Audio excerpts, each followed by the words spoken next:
আমি এখন আপনার প্রেজেন্ট লাইফ নিয়ে কথা বলতে চাই। ২০১২ সালে আসার পরে ১৩ তে আপনি একটু, একটু করে কাজ শুরু করলেন।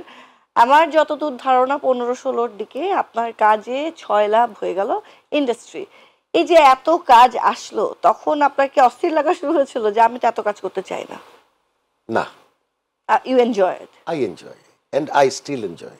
ওকে, তাহলে আমি যদি বলি আপনার সেকেন্ড ইনিংস, এটা আপনার সেকেন্ড ইনিংস বলবো, এবং I am very inspired by you যে আমি যদি আবার কখনো গ্যাপ দিই, হয়তো বা আবার যেদিন থেকে শুরু করবো ওই দিন থেকেই ক্যারিয়ার শুরু হতে পারে।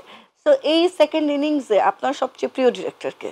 যাদের সঙ্গে আমি কাজ করেছি মোটামুটি সবাই আমার প্রিয় ডিরেক্টর। এত এত তো ডিপ্লোম্যাটিক অ্যান্সার দিলে হবে না। It's not diplomatic. তুমি আবার যে কোনো ডিরেক্টরকে জিজ্ঞেস করে দেখতে পারো যে তাদের সঙ্গে আমার কোনো খারাপ সম্পর্ক আছে কিনা। এই যে এখন যে আপনারা তিনজন পারফর্ম করেন, আপনার কাছে সবচেয়ে আনন্দের বিষয় কোনটা? যখন আপনি নিজেকে স্ক্রিনে দেখেন, নাকি নাজিবাকে দেখেন, নাকি মিলি বাসারকে দেখেন? প্রথমত খুব ভালো লাগে নাজিবাকে দেখতে, ওকে।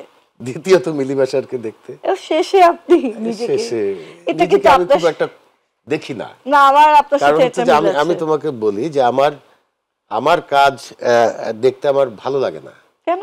বিকজ আই ফিল্ড যে আমার ঠিক অ্যাক্টিংটা হচ্ছে না।